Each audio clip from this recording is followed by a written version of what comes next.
Vou pedir para que todos deixem câmera e microfone desligados para não ter nenhum problema de transmissão.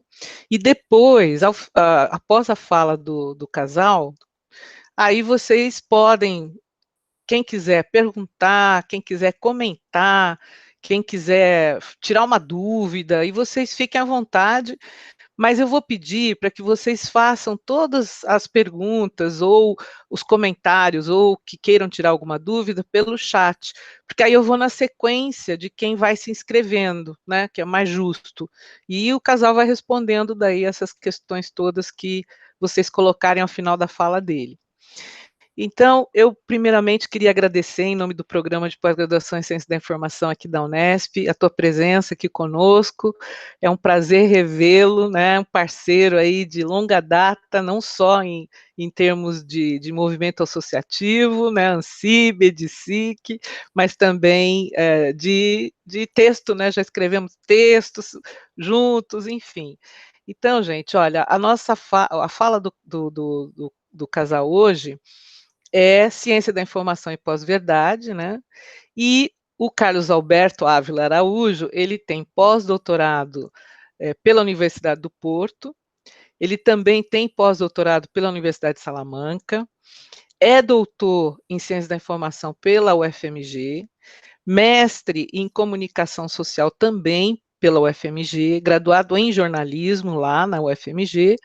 Atualmente ele é presidente da Associação de Educação em Pesquisa e Ciência da Informação da Iberoamérica e Caribe, EDSIC, é professor associado da Escola de Ciência da Informação da UFMG, foi diretor da ECI na gestão de 2014-2017, também foi vice-presidente da ANSIB, né, da nossa associação, em 2016-2018, foi editor adjunto do periódico Perspectivas em Ciência da Informação, foi membro da Comissão de Planejamento e Desenvolvimento do projeto pedagógico do curso de Arquivologia e também do curso de Museologia, e também foi membro da diretoria da BECIM. Então, muito obrigada por você estar aqui compartilhando seu conhecimento um pouco, as suas ideias, né? E vamos deixar a fala contigo agora, tá? Bom, perfeito. Boa tarde a todos.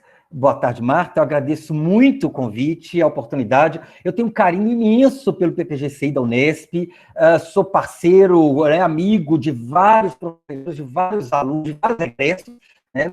O grupo da Unesp está sempre muito presente na ANSIB, no EDICIC, na BECIM, né? Então, a gente vê muito movimento do grupo da Unesp na nossa área, né? E eu acredito muito nessa coisa assim, de que nós não somos, né, nós estamos todos juntos trabalhando por uma mesma ciência da informação, né? Então, de diferentes lugares, a gente vai juntando as contribuições. Para essa conversa, eu vou aproveitar assim, que o tema, né, a Marta fez um convite para falar de ciência da informação e pós-verdade.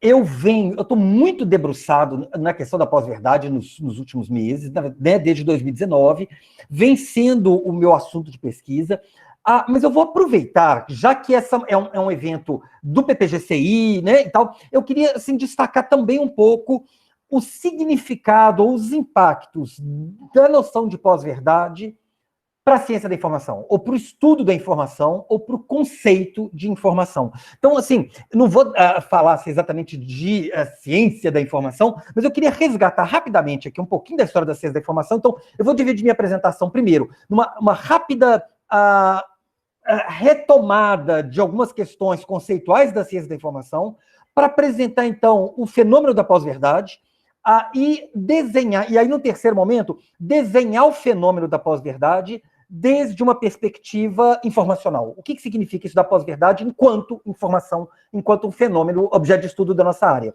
Eu pensei algo um pouquinho mais, e porque eu tenho percebido nas lives que acho que esse é o tempo ideal, e a gente deixa depois para as perguntas, e com certeza durante as perguntas, as questões importantes ou relevantes vão aparecer. Então, já começando, né? Primeiro, só para lembrar assim, da questão da ciência da informação, né, a ciência da informação é uma área, é uma disciplina científica, né, relativamente recente, ela tem, né, ela é da década de 1960, então ela tem algumas décadas apenas de existência, né, e nessas décadas de existência da ciência da informação, ela foi se envolvendo com diferentes desafios, diferentes problemas, diferentes questões. Né? Então, tem uma delas, por exemplo, que é a questão da explosão informacional. Né? O que significa isso? Em um determinado momento, né, se diagnosticou, né, principalmente ali depois do final da Segunda Guerra Mundial, uma proliferação de produção científica e tecnológica, né, que gerou, então, nas pessoas ali naquele momento, uma sensação, uma ideia de que está se produzindo documento demais, informação demais, é preciso dar uma ordem para isso, né? Então é preciso pensar em outros instrumentos de organização, é preciso desenvolver instrumentos de recuperação disso, né, para efetivamente ter acesso. Então, não basta simplesmente produzir muito, eu preciso encontrar as coisas que eu quero, né? Ao mesmo tempo, a questão do fluxo da informação científica e tecnológica, ela foi extremamente importante ali, né, num determinado momento, né, era preciso acelerar o fluxo, né, a velocidade de disseminação do conhecimento científico e tecnológico, era necessário otimizar, então, construir determinados serviços para fazer com que ela chegasse de maneira mais rápida, mais exata, com menos custo, né, nos diferentes lugares de um país, ou entre países, né, de acordo aí com diferentes contextos, principalmente na lógica pós-guerra, né, durante a Guerra Fria, em que a informação científica e tecnológica ela era entendida como um recurso para um país combater o outro, né, nesse contexto de uma Guerra Fria. Depois, um desafio que se colocou muito forte foi gerenciar a informação, as fontes de informação, dentro das empresas, dentro das organizações, inclusive, né, um desafio que apareceu, que era essa coisa de lidar com o conhecimento tácito, né, como lidar com tanto o conhecimento explícito como o conhecimento tácito, como gerar ambiente, como criar ambientes de geração de conhecimento, etc. Né? Depois, também entender os usuários, entender as estratégias cognitivas nossas lacunas, para construir sistemas de informação mais adaptados à maneira como nós sentimos falta de informação. Então, assim, se a gente for olhar esses desafios que foram surgindo, a gente vai percebendo muito claramente assim, como é que foram brotando, né, conceitos, teorias ao longo da existência da ciência da informação. Nesse processo, né, ao longo dessas décadas de existência da ciência da informação, portanto, né, a gente percebe que foram construídos ou se consolidaram, basicamente, 3 grandes conceitos de informação, né, ou 3 modelos de informação. Alguns chamam de paradigma, não é talvez o termo mais adequado, mas né, conceito ou perspectiva, enfim. Uma primeira, que é uma perspectiva que ela acabou ganhando o nome de perspectiva física, ou fisicista, ou sintática, né? Em que informação, o conceito de informação, ele está diretamente associado com conceitos como sinal, como recuperação, como emissor-receptor, transporte, transferência. Né? Então, as problemáticas de informacionais, nesse momento, elas estão muito ligadas, principalmente a essa ideia de transferência. Tanto que, nos anos 70, 1970, a gente vê muitos manuais de ciência da informação, né, tratados de ciência da informação. Todos eles costumam dizer assim, a ciência da informação é uma ciência que estuda a transferência do conhecimento, a transferência da informação, né? A transferência do conhecimento humano, registrado, etc, etc. Depois a gente tem um segundo modelo de estudo da informação, um segundo modelo, né, de construção conceitual, que ganhou o nome de modelo cognitivo, modelo semântico, né, em que ele se desenha na década de 1980, principalmente, o auge dele né, se dá nos anos 1990, é claro, ele também continua até hoje, assim como o primeiro, que é a ideia, né, o estudo da informação calcado naquele famoso tripé dado, informação, conhecimento. Né? Então, estudar informação é estudar o dado, que é o conhecimento físico, material, né, explícito, existente no mundo, né? O conhecimento, que é aquilo que está dentro das nossas mentes, né? Aquilo que nós sabemos, que nós conhecemos, nossas ideias, nossos valores, etc., né? Nosso estoque de elementos sobre o mundo. E a informação é justamente o produto da interação entre essas duas instâncias, entre os dados e o conhecimento. Né? Então, estudar informação nesse momento é estudar necessidades, é estudar lacunas, é estudar estratégias de busca. Né? Então, a estudar informação passa a adquirir essa dimensão exatamente cognitiva.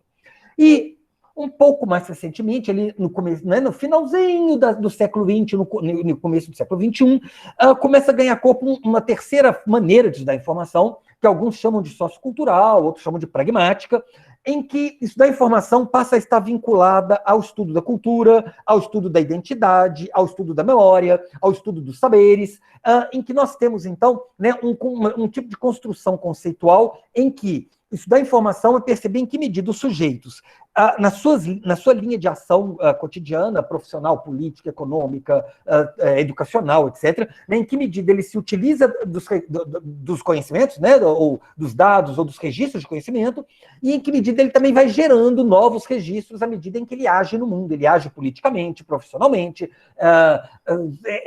etnicamente, enfim, religiosamente, enfim, todas as esferas, âmbitos da vida humana, né? E com isso, com essa geração de documentos, de registros de conhecimento, nós, seres humanos, vamos produzindo um estoque, né, um acervo, que é aquilo que vai conformando a existência de uma cultura ou de uma memória coletiva. Então, importante perceber, né, que esses três, eles, né, não é um que acabou e surgiu o outro, na verdade eles vão convivendo, né, a gente poderia dizer que são níveis ou problemáticas diferentes de estudo da informação, né, eles convivem, eles... né, há uma definição, por exemplo, que diz que o primeiro, né, o físico, ele se foca numa dimensão, digamos, objetiva da informação, o segundo numa dimensão subjetiva, e o terceiro numa dimensão intersubjetiva. Então veja que, na verdade, a gente poderia dizer que a informação tem sim uma dimensão objetiva, e que pode ser estudada, que pode ser medida, que pode ser processada, né? Ela tem uma dimensão subjetiva, que tem a ver, então, com o indivíduo, com os significados que esse indivíduo atribui, e ela tem uma dimensão coletiva, social, na medida em que ela é um elemento da cultura, né? Na medida em que ela produz, ela ajuda a construir a cultura, como ela é produzida a partir de significados, de partilhamentos, de consensos que se dão culturalmente. Então, esse é um quadro, né, que é bastante conhecido da ciência da informação, porque a gente tem um certo consenso entre os autores, né, os epistemólogos da área dos Estados Unidos, da Inglaterra, da Alemanha, da Espanha, da França, do México, de Cuba, do Brasil, de que a história da ciência da informação ela pode ser, de uma maneira bastante esquemática, explicada a partir desses três conceitos. Claro que deles se derivam subconceitos, subperspectivas, né, desdobramentos, desmembramentos, etc. Com esse quadro, né, a gente vai ter chance de falar mais de ciência da informação, né, no finalzinho aqui e também nas perguntas, né? Mas eu queria que a gente ficasse com esse quadro, porque é a partir desse quadro que eu vou propor aqui, né, nessa nossa conversa, desenhar o fenômeno da pós-verdade como um fenômeno informacional. Antes disso, então, né, vamos falar um pouquinho de pós-verdade. O que é pós-verdade? Existe uma confusão conceitual muito grande sobre pós-verdade. Então, primeiro, né, o que é pós-verdade? Algumas pessoas dizem que é sinônimo de fake news. Não é.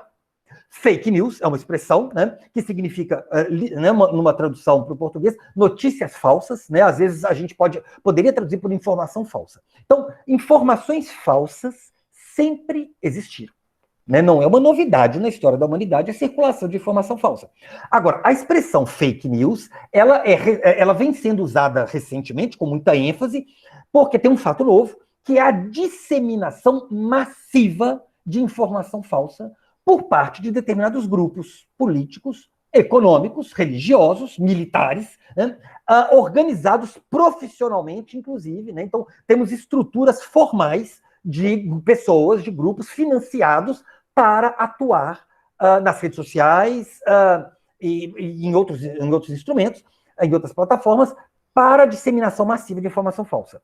E não é sinônimo de pós-verdade, porque a pós-verdade é mais ampla do que isso, mas esse fenômeno, né, da disseminação massiva de fake news faz parte do fenômeno da pós-verdade. Algumas pessoas costumam discordar do uso da expressão pós-verdade para dizer, pós-verdade é mentira, mentira sempre existiu, não tem novidade nenhuma. Tem novidade sim. Né? Quando as pessoas criam um conceito, né, os pesquisadores, eles criam porque tem um fenômeno novo, um fenômeno que não pode ser explicado pelos conceitos até então existentes.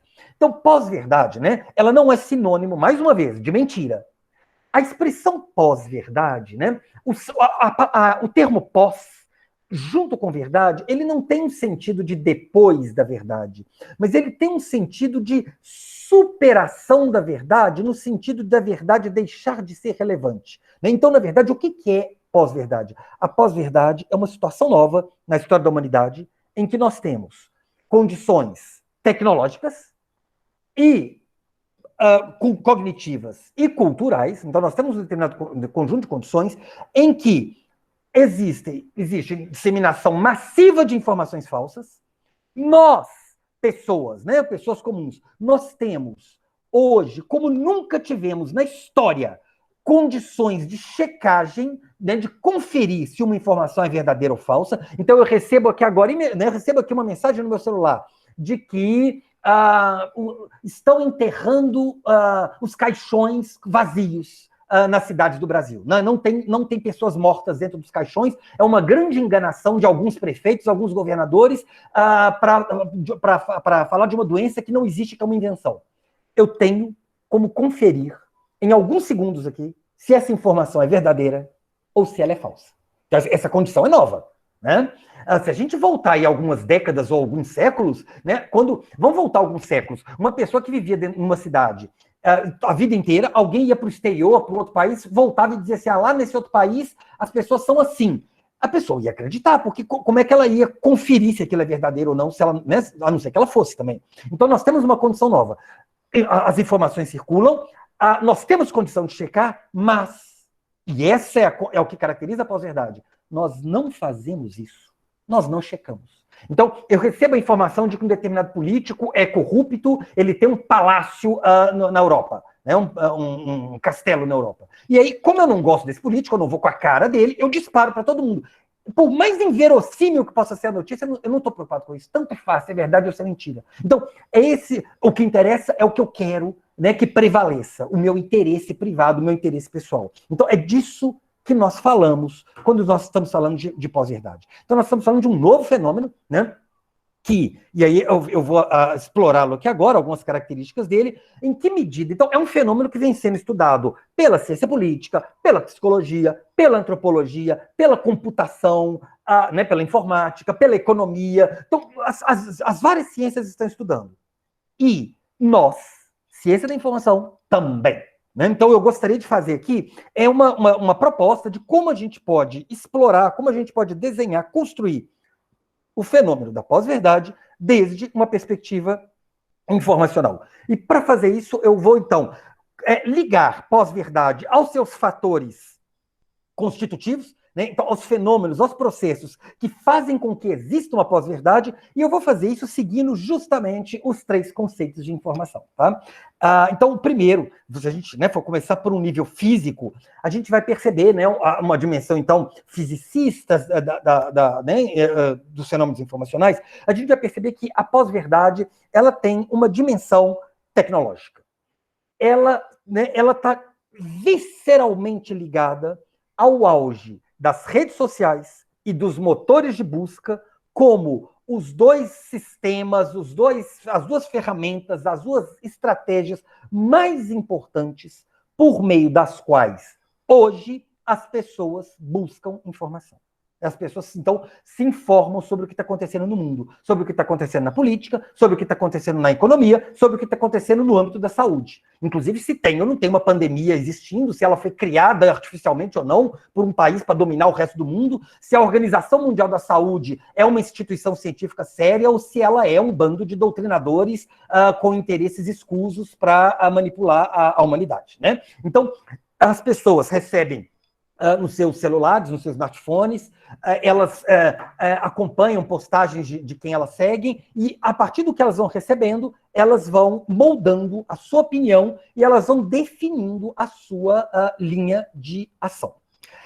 Acontece, né, que os motores de busca, as redes sociais, elas são instrumentos, ferramentas, né, que operam a partir de determinadas programações. Elas são programadas para trabalhar, para funcionar de uma determinada maneira, né, e elas são, nesse sentido, né, elas são moldadas, elas são construídas por determinados algoritmos. E esses algoritmos trabalham numa lógica que é uma lógica seguida, né, uma lógica que entende a informação como probabilidade. Então, isso, né? Por isso é que, na verdade, a gente vai dizer exatamente isso que permite entender pós-verdade como fenômeno físico. Porque quem é que criou o conceito de informação como probabilidade? A teoria matemática de Shannon e Weaver, que todos nós conhecemos, que todos nós estudamos a ciência da informação, né? Que diz, então, a informação tem a ver, né? Informação é um fenômeno da ordem da probabilidade. A informação não é o conteúdo que é transmitido, que é comunicado de um sujeito para outro sujeito, mas é o conjunto de possibilidades daquilo que poderia ser comunicado, né? Então, quando eu tenho um motor de busca, e eu digito nesse motor de busca um termo qualquer, né? O motor de busca, ele precisa adivinhar o que eu quero. Então, essa pessoa que escreveu isso, ela quer receber que site, que resultado de busca, de pesquisa. E ele não faz isso lendo o meu pensamento, né? Ele não faz isso adivinhando. Ele faz isso por meio de probabilidade. E essa probabilidade, então, ela é dada socialmente. Então, né, a gente vê muito isso. Nós temos agora, né, vou dar um exemplo aqui muito simples, né, o advogado lá, o Frederic, né, lá de Atibaia, que até 10 dias atrás, se você digitasse Frederic no Google, por exemplo, não dava o nome dele, davam outros Frederics, né? E agora você digita o nome dele, esse primeiro nome, e já aparece lá ele como sugestão. Quer dizer, como ele alcançou uma evidência muito grande nos últimos dias, né, o motor de busca entende que se eu estou procurando um Frederic, é este Frederic que eu estou buscando e não um outro, né? Talvez daqui a alguns meses esse resultado deixe de aparecer, se por algum motivo esse sujeito deixar de estar em evidência. Então, os motores de busca trabalham na lógica da probabilidade, as redes sociais também, né? As redes sociais, a gente quando entra, então, né, na rede social, né, eu entro agora aqui no meu aplicativo no Facebook, né? Vai aparecendo para mim ali algumas postagens, algumas sugestões, né? Ou nossos celulares agora são programados, inclusive, para nos dar notícias, né? Para selecionar notícias. Esses instrumentos, eles fazem isso, né? Imaginando o que eu quero ver, né? E então, né, imaginando de alguma maneira um certo conforto para mim, né? Eu vou receber aquilo que eu já tenho, pelo qual eu tenho interesse, e, portanto, eu vou ficar mais tempo, né? Eu vou gostar desse motor de busca, eu vou gostar dessa rede social, porque ela me dá o que eu quero. Ela me dá exatamente, né, o que eu estou buscando, naquilo no que eu estou interessado. Só que, né, então, quando isso apareceu, e isso é extremamente importante, né? Quando aparecem, então, essas redes sociais, quando aparece o motor de busca, né? No finalzinho ali dos anos, né, em algum momento da década de 1990, há um certo sentimento ali de que, ótimo, isso é maravilhoso, porque agora as pessoas vão ter acesso à informação, vão ter acesso a tudo que elas querem, elas vão ser muito mais bem informadas, elas vão tomar decisões políticas, profissionais, econômicas muito melhores, porque elas vão ter acesso amplo à informação, né? E exatamente, então, né, aquele discurso de sociedade da informação, sociedade do conhecimento, lá dos anos 60, dos anos 70, ele fica muito mais vigoroso na década de 90. Agora nós chegamos à sociedade da informação. Mas o que a gente vê no século XXI é um fenômeno bastante diferente, né? É um fenômeno em que as pessoas estão né, tomando medicamentos falsos para curar a pandemia, estão acreditando que a Terra é plana, estão fazendo movimentos para combater vacina, enfim, né? Nós estamos com um problema sério aí, a ponto de alguns autores estarem diagnosticando que nós regredimos a uma sociedade do desconhecimento, uma sociedade da ignorância. E, do ponto de vista tecnológico, isso acontece basicamente por conta de dois fenômenos não previstos que acabaram acontecendo exatamente por conta da lógica dos algoritmos das redes sociais e dos motores de busca. O primeiro desses fatores é o chamado efeito bolha. Então, o que é o efeito bolha, né? Eu estou na rede social e as redes sociais perceberam, né, que se eu tenho um determinado posicionamento, eu sou uma pessoa de direita, eu sou uma pessoa de esquerda, né, eu sou uma pessoa que gosta de futebol, eu sou uma pessoa que torce para o time e tal. Os motores de busca perceberam que se eu trouxer, se trouxer para mim, né, resultados, né, páginas, postagens que têm a ver com o meu ponto de vista, eu vou ficar mais satisfeito. Então, você começou a ter um certo isolamento dos sujeitos, né? Os sujeitos então começaram a dizer, então, se eu tenho um determinado posicionamento de gostar de determinado político e achar que um outro político, então, é totalmente corrupto, né? Enfim, é totalmente inadequado, eu vou tendo contato apenas com pessoas que pensam como eu. Ou seja, que amam o meu político de estimação, né? E que odeiam o político que eu também odeio. Então, eu vou deixando de ter contato com pontos de vista diferentes dos meus. Eu vou deixando de ter contato com o contraditório.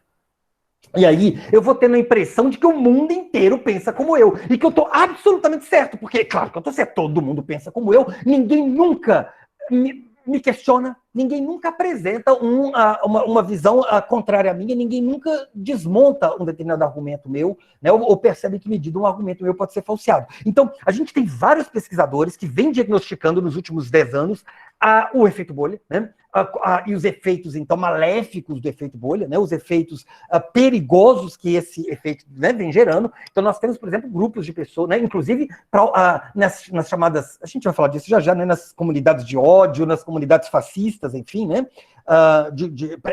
comunidades movidas pelo preconceito, né, elas são fortalecidas pelo efeito bolha. O segundo fenômeno é o fenômeno que vem sendo chamado por vários pesquisadores de desintermediação da informação, né?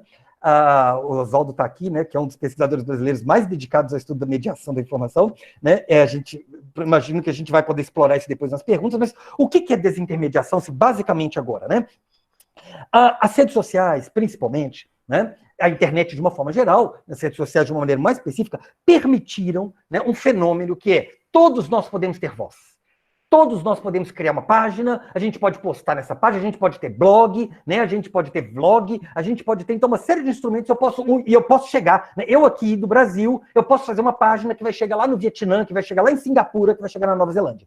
Então, num primeiro momento, isso parecia uma coisa maravilhosa. Que democracia é essa da informação? Agora todo mundo pode falar, todo mundo está incluído, né? Mas aí o que a gente percebeu é que, entre outros efeitos perversos, a gente vai falar deles agora, né? Inclusive, né, dois efeitos perversos, basicamente. O primeiro é o que vem sendo apontado por alguns pesquisadores, o fenômeno da falsa equivalência.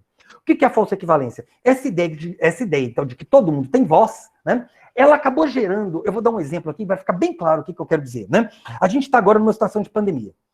E aí a gente tem, por exemplo, né, um determinado jovenzinho, um youtuber famoso, né, que tem uns vídeos engraçadinhos, cheios de efeitos, bonitinhos e tudo mais, e ele tem lá centenas, milhares de seguidores, né, e aí ele fala sobre assuntos diferentes, e aí ele resolve falar sobre pandemia. E aí ele resolve dizer, por exemplo, que esse negócio de máscara é bobagem, não precisa de máscara. Esse negócio de isolamento social é bobagem, né? Basta confiarmos no nossos líderes políticos, por exemplo, no nosso presidente, tomar o remédio que o presidente recomendou e que vai estar todo mundo bem, né? E essa opinião, é uma opinião do sujeito, né?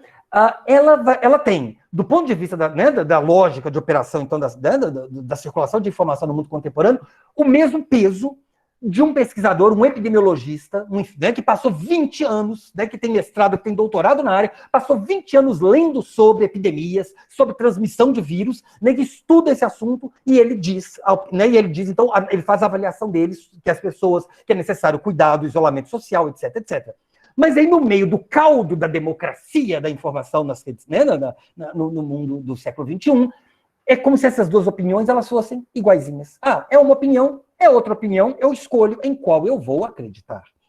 E aí vem o outro fenômeno, né, que é pior do que eu escolho qual eu vou acreditar. Nós sabemos que as redes sociais e os motores de busca, um dos critérios mais importantes para a recuperação da informação e para a disseminação da informação é a popularidade, não a qualidade. Né? Não a certificação. Então, né, eu vou dar um exemplo bobinho aqui, mas se eu resolvo criar uma página, né, para dizer, por exemplo, eu tenho provas de que a Terra é plana. E aí eu divulgo isso para todo mundo, olha, assista meu vídeo que eu vou provar aqui que a Terra é plana. Né? Se eu fizer isso, eu vou ter muito mais acessos, muito mais cliques, né, muito mais e possibilidade de ganhar dinheiro, do que se eu fizer um site para dizer, eu vou provar para todo mundo que a Terra é redonda. Né? Quer dizer, ela não é exatamente redonda, ela é geoide, né? Porque os polos são achatados. Mas se eu fizer um vídeo para provar isso, as pessoas não vão acessar. Né? As pessoas não vão acessar porque que interesse que elas têm de ver uma coisa que tá assim, que elas já aprenderam na escola, que todo mundo sabe, mas o outro não. Né? Então, não é à toa. Nós tivemos congresso de terraplanista no Brasil em 2018 ou 2019, me desculpe, eu não me lembro exatamente quando, teve um congresso no Rio de Janeiro, né? Então algumas pessoas estão ganhando dinheiro, por exemplo, provando essas teorias conspiratórias, né? E aí, né, qual é o impacto disso? É que muitas vezes um conhecimento certificado, um conhecimento científico, né, ele é desvalorizado, ele não é recuperado, ele não é disseminado com a mesma velocidade ou com a mesma força que aquele que tem um youtuber famosinho, que tem uma modelo bonita, que tem um jogador de futebol, que tem um cantor pop de sucesso, né? Ou que tem, eventualmente, um político que faz campanha quebrando placa de política assassinada, ou que, eventualmente, chega e faz uma gracinha num programa de televisão falando que mulher tem que ganhar menos do que o homem porque ela engravida, enfim, né, com coisas polêmicas, né, essas pessoas vão ganhando visibilidade e, de repente, a opinião delas é muito mais importante do que a opinião embasada e fundamentada de pessoas que gastaram décadas estudando determinado fenômeno, né? Alguns pesquisadores têm denominado esse fenômeno de o culto do amadorismo, né? O culto do amador, né? Que é esse fenômeno curioso que a gente vem vivendo nos últimos anos e que tem causas, a gente vai falar delas daqui a pouquinho, quando a gente fala do nível cultural, né? Tem causas ligadas diretamente ao fenômeno em que há uma desvalorização da universidade, que a universidade agora é lugar de balbúrdia só, né? Lugar de bagunça, de festa, de sexo, né? Não é lugar de estudo. A desvalorização da ciência, a desvalorização da escola, a desvalorização do sindicato, do partido político, né? Das instituições democráticas. E no lugar disso, a valorização de quê? De cultos religiosos, muitos deles obscuros, comandados por líderes picaretas, né? Mas principalmente pelo meu vizinho, pelo tiozão do churrasco, né? Por essas pessoas que me mandam um áudio gravando assim, olha, eu tenho certeza que os governadores, os prefeitos estão mentindo nos números de mortos só para ganhar dinheiro, porque eles estão querendo prejudicar o nosso presidente, né? Então, eu tenho uma prova que, esse vírus foi criado pela China, assim, o vírus é comunista, né? Então, nós temos, né? E esse tipo de informação, como ele vem assim com erro de português, ele vem com linguajar popular, ele vem com palavrão no meio, as pessoas falam, olha, esse é verdadeiro. Aquele cientista que está lá falando certinho, com um palavreado científico, aquele ali é falso. Aquele ali está me enganando, aquele ali está me manipulando. Mas esse daqui não, esse aqui está me dizendo a verdade, né?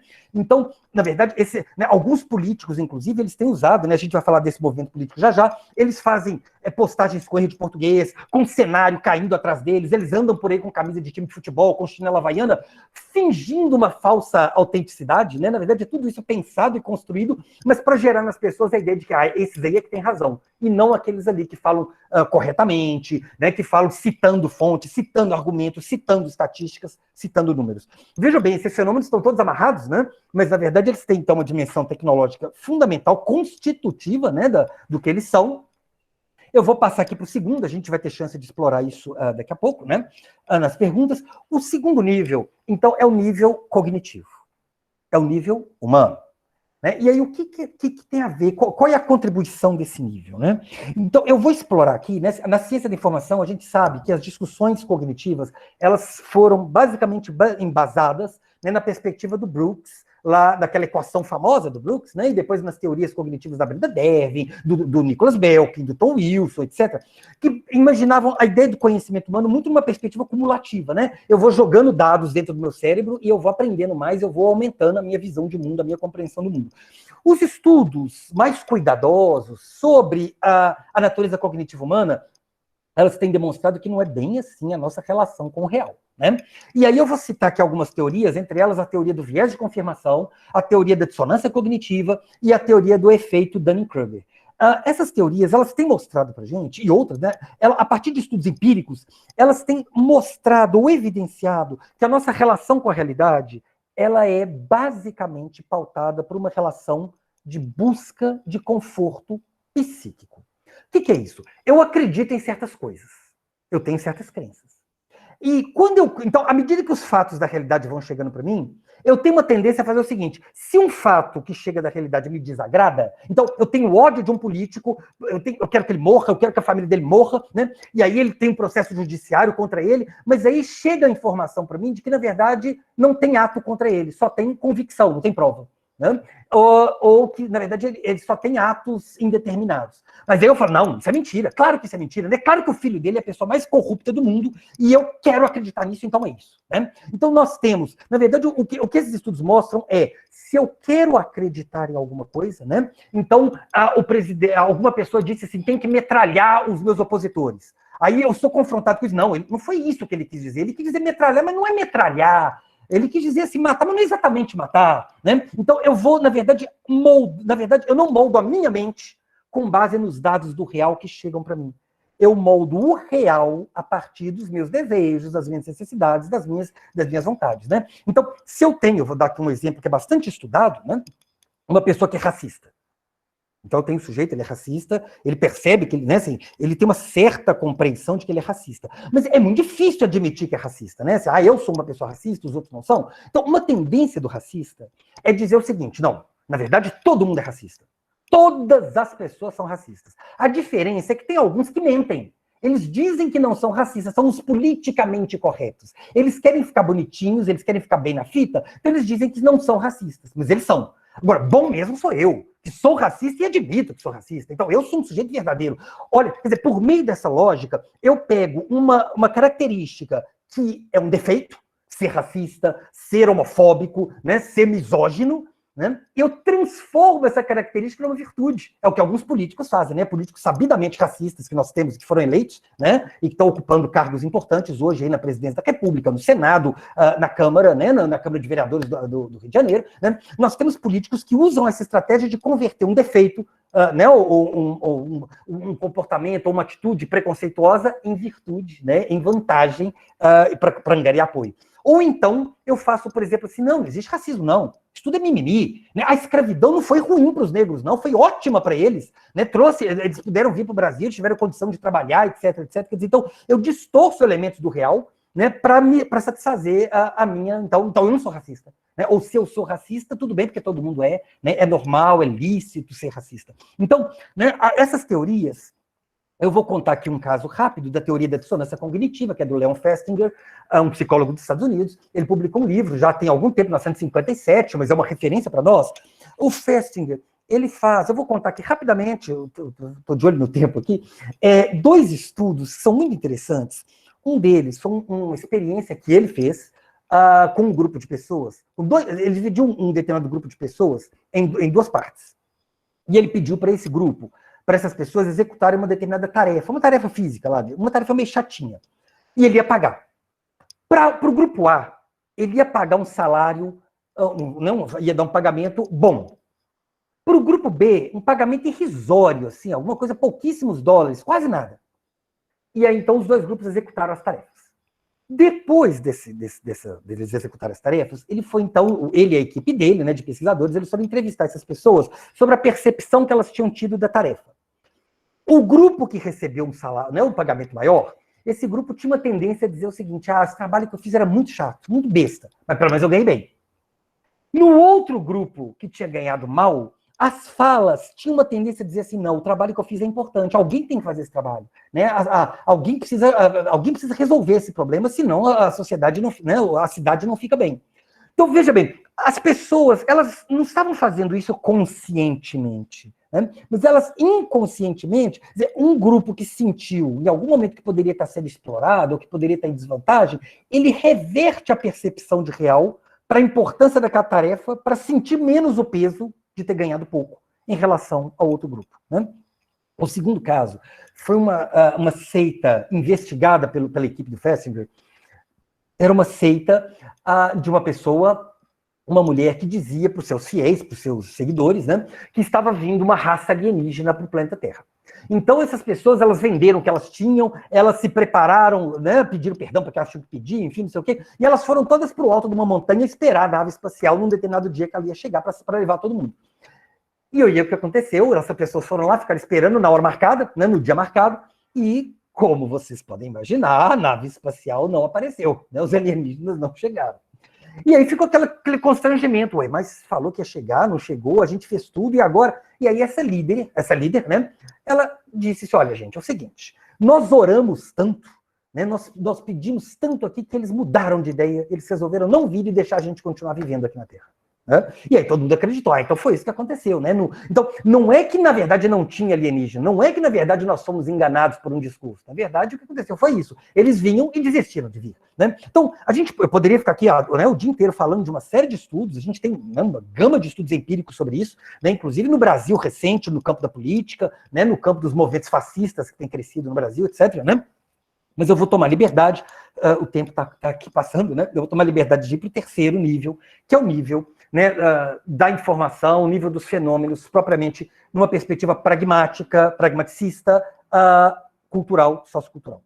Então, é nesse nível que a gente pode dizer que o fenômeno da pós-verdade, ele é uma cultura, né? Uma cultura da pós-verdade. Tem um autor que eu sigo bastante, que eu venho trabalhando muito com ele, que é o Wilber, ele trabalha exatamente com essa noção, a cultura da pós-verdade. Então, nesse sentido, né, o termo cultura, a palavra cultura, ela é usada nessa expressão da mesma maneira como a gente diz, por exemplo, cultura do estupro. E aí eu vou parar para falar um pouquinho disso, né? Quando a gente diz assim, existe uma cultura do estupro, ela pode ser mais forte ou mais fraca, ela pode ter num país, pode não ter no outro, né? O que nós estamos querendo significar com cultura do estupro, né? Um conjunto de atitudes morais, um conjunto de valores, um conjunto de ideias construídas socialmente que favorecem a prática do estupro. Então, quando a gente tem uma sociedade que diz, por exemplo, que quando uma mulher é estuprada por um homem, quem mandou essa mulher usar essa roupa? Quem mandou ela andar nesses lugares? Quem mandou ela frequentar esse tipo de ambiente? Né? Ou quando a gente diz assim, mas homem é assim mesmo, né? Ou esse moço foi provocado por ela. Né? Então, são atitudes, né, morais, atitudes intelectuais, que elas tiram o peso de crime do ato de estupro, tiram a responsabilidade do estuprador e deslocam a responsabilidade ou a culpa para a vítima. Então, ao fazer isso, né, ou quando a gente vê aí, principalmente né, nessas campanhas na publicidade, ou em alguns filmes de Hollywood, né, a mulher como objeto, a mulher como ser sexual, a mulher como alguma coisa à disposição do homem, né, são todas ações que, de alguma maneira, favorecem ou ajudam a que haja mais estupro, ou que o estupro seja bem visto, ou não tão mal visto. Então, é nesse sentido, né, uma cultura do estupro, uma cultura racista, uma cultura homofóbica, uma cultura da pós-verdade. Então, quando a gente fala em cultura da pós-verdade, a gente está querendo dizer de uma sociedade, né, de um determinado ambiente em que as pessoas não estão preocupadas com a verdade. E estar preocupado com a verdade é um problema. Então, a gente tem redes sociais, né? Eu, por exemplo, né, eu estou em vários grupos, acho que vocês também, grupo de família, enfim, né? Eu já fui expulso de alguns grupos, inclusive um grupo de família, quando algumas pessoas começaram esse ano a dizer assim, gente, essa história de vírus, é meio mentira essa história, viu? E aí eu comecei a dizer, olha, de onde... E aí, à medida... Então, as pessoas diziam assim, eu fiquei sabendo que foi um determinado grupo político que inventou essa história de vírus para prejudicar o governo do Brasil, o atual governo do Brasil. Aí eu entrei, de onde você tirou isso? Né? Entrando questionando. Aí as pessoas viram, que chatice ficar perguntando de onde tirou, não tem que perguntar isso não, tem que repassar. Né? O outro ali querendo defender o político de estimação dele. Né? Então, olha o comunista ali entrando, querendo atrapalhar a gente. Né? Sai daqui. E aí uma coisa curiosa, esse grupo é de família, não é para ficar discutindo política, não. Quer dizer que o vírus não existe, pode. Denunciar que isso é um ato falso, aí é doutrinação política. Né? Então, a gente tem, né, esse tipo de ação, né, esse tipo de cultura em que ficar procurando a verdade, ficar procurando embasamento científico é um ato ruim, é um ato chato, é um ato inoportuno, né? Porque, na verdade, o que a gente tem que fazer é isso mesmo, né? Compartilhar as coisas, é isso mesmo, né? Enfim, esse aqui que é engraçadinho, né? Esse meme aqui que é engraçadinho, né? Ou esse comentário aqui que é de um anônimo apócrifo, né? Mas ele é que fala a verdade. Então, essa desvalorização da verdade, né? Que é um fenômeno, então, recente, né, mas que ele está associado, então, a alguns processos. E eu queria destacar aqui também, do mesmo jeito que eu fiz com os outros, basicamente 2 fenômenos que estão ligados à cultura da pós-verdade. O primeiro deles é o fenômeno do negacionismo científico. Então, o negacionismo científico é muito importante a gente deixar claro essa expressão, negacionismo. Então, primeiro, a ciência tem uma história aí para trás do século XX, século XIX, etc. Né? E claro que sempre, desde que existe ciência, existe oposição à ciência. Né? Tem grupos religiosos fanáticos, grupos militares fanáticos, né? Grupos econômicos, que sempre, de alguma assim, né? Sempre houve algum questionamento da ciência, algum problema com a ciência, né? Principalmente quando a ciência destrói dogmas, quando a ciência destrói determinados interesses nacionais, etc. Mas a expressão negacionismo científico, ela é nova, relativamente nova, ela é da metade do século XX, e ela é basicamente associada, né, a um processo, a um fenômeno específico que aconteceu nos Estados Unidos na metade do século XX, que foi quando a indústria do tabaco, né, a indústria do cigarro, ela percebeu, quando a ciência descobriu, né, que o tabaco, né, o fumo do cigarro causa câncer. Quando esse fenômeno acontecia, então você tinha uma descoberta científica que contrariava interesses de uma indústria, a indústria do tabaco. Uma indústria fortíssima, poderosíssima, que financiava atores de Hollywood, que financia evento esportivo, etc. Né? Então, quando a indústria do tabaco tomou conhecimento disso, ela ficou desesperada, né? Porque nós vamos perder nosso lucro, nós vamos perder nossos consumidores. Como é que a gente combate isso? A gente pode fazer propaganda com pessoas bonitas, falando que cigarro é aventura, tudo bem, podemos continuar fazendo isso, mas agora a gente tem uma evidência científica que associa o nosso produto com câncer. Precisamos combater essa evidência. Mas como é que a gente vai combater? A gente pode fazer um estudo para provar o contrário? Que não causa câncer? Não tem jeito. Olha, causa mesmo. Então vamos fazer o seguinte, vamos dizer só que não é totalmente certo o que causa câncer. Vamos despertar nas pessoas uma pequena dúvida. Então, alguns cientistas começaram a ser pagos para irem em programas de televisão, para irem em universidades, para irem nas escolas, dizerem, esse negócio de causar câncer, assim, não é totalmente certo, não. Pode ser que não cause. Então, na verdade, e aí você começou a ter um processo muito curioso, né? Aí vem a questão da falsa equivalência, né? Que você tinha assim, você ia ter um programa na televisão, um debate. E aí, esse debate é sobre o cigarro causando câncer. Aí as pessoas diziam assim, tem que ter os dois lados. Mas, peraí, que dois lados? O lado que diz que causa câncer e o lado que diz que não causa. Mas peraí, não tem dois lados? Você tem 99% dos cientistas que dizem que causa. Você tem 1% que diz que talvez não cause. Mas aí na hora do programa, na hora do debate na mesa redonda, eram apresentados como dois lados. Então você gera nas pessoas a ideia de que tem dois lados. E aí, então se não é tão seguro assim que causa câncer, eu vou continuar fumando. Né? E aí, essa estratégia, na verdade, a indústria do tabaco, ela criou uma fundação. Então, veja bem, um movimento organizado, profissional, financiado para gerar caos, para gerar dúvida. E depois disso, vários outros movimentos começaram a fazer a mesma coisa. Contra a chuva ácida, contra aquecimento global, contra vacinas, etc, etc. Né? Então essa primeira experiência, ela gerou na indústria e mais recentemente nos movimentos, em grupos políticos, em um determinado grupo político, né, a ideia de que essa é uma excelente estratégia para ganhar popularidade, é uma excelente estratégia para continuar no poder, ou tendo poder. Esse fenômeno, né, então, e aí a gente vê, eu vou dar aqui um pequeno exemplo, né, vocês vão se lembrar, o presidente da República, quando ele assumiu, alguns dados foram divulgados sobre desmatamento na Amazônia, e ele disse assim, esses dados são mentira. E demitiu o diretor do instituto, né, que fazia pesquisa sobre desmatamento, exatamente por ter dito a verdade. Né? Teve um outro, quando o IBGE divulgou dados de desemprego, ele também falou, não, isso é mentira, esses dados são inventados, são mentira. Né? Isso é o negacionismo científico. Né? Eu acredito no que eu quero e eu desvalorizo a ciência. Por isso é que foi muito importante o ministro da Educação dizer a Universidade de Espaço de Balbúrdia, né? E aí eles espalham, né? Existe um grupo no Brasil que espalha vídeos, por exemplo, de pessoas nuas, pessoas defecando, quebrando coisas, e dizem assim, isso é o que acontece na universidade. O dinheiro público está sendo gasto para financiar esse tipo de coisa. Né?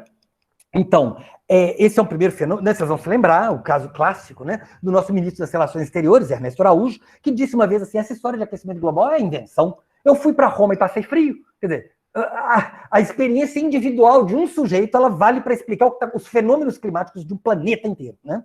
E contrapor a pesquisa de dezenas de pessoas, né, ao longo de décadas. O outro fenômeno que está associado ao fenômeno do negacionismo científico é o fenômeno da... Marta, desculpa, eu estou vendo aqui que eu passei da hora que eu tinha planejado, eu já vou fechando, tá? O outro fenômeno é o fenômeno, então, da relativização da ideia de verdade. Né? Então, desde os anos 60, o movimento do pós-modernismo, né, da discussão pós-moderna, da filosofia pós-moderna, ela foi colocando em questionamento a própria ideia de verdade, assim, a ideia de que não existe uma verdade absoluta, não existe uma verdade, sujeito, isso é importante para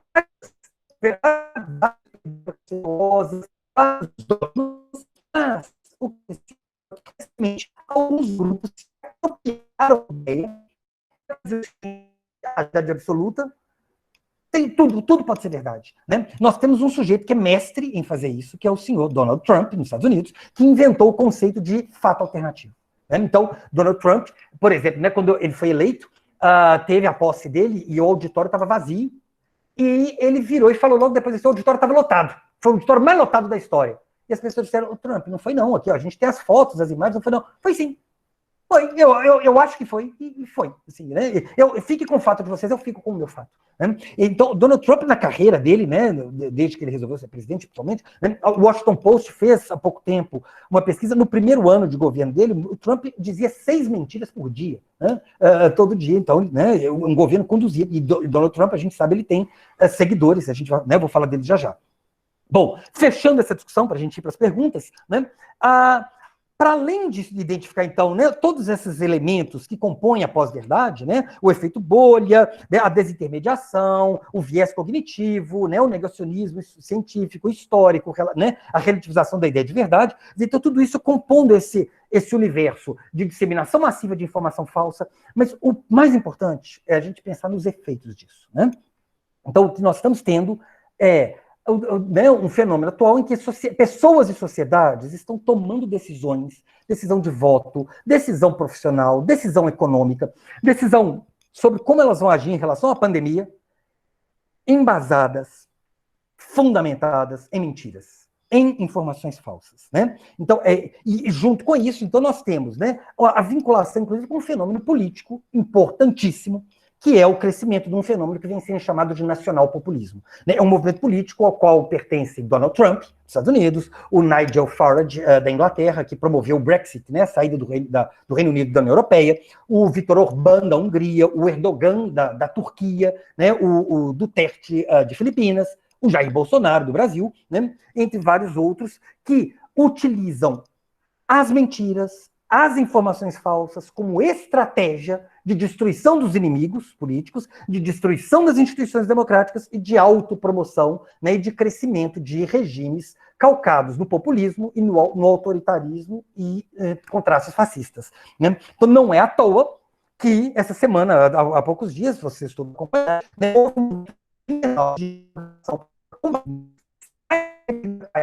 o Brasil participar do combate à fake news. Por algum motivo, né? Claro que isso tem algum motivo. Né? Nós estamos tendo agora uma investigação no Judiciário Brasileiro, o inquérito das fake news. E nós temos um governante, nós temos grupos políticos que estão desesperados e estão contra esse movimento. Tem algum motivo para isso. Né? Nós estamos vendo grupos bolsonaristas agora apagando vídeos da internet desesperadamente. Tem algum motivo para isso. Né? E eu queria evocar aqui uma imagem que foi muito icônica dos últimos dias, de uma dessas manifestações antidemocráticas que vem acontecendo. Vocês devem se lembrar, uma faixa escrito fake news não é crime. Por que alguém tem interesse em defender fake news? Defender mentira.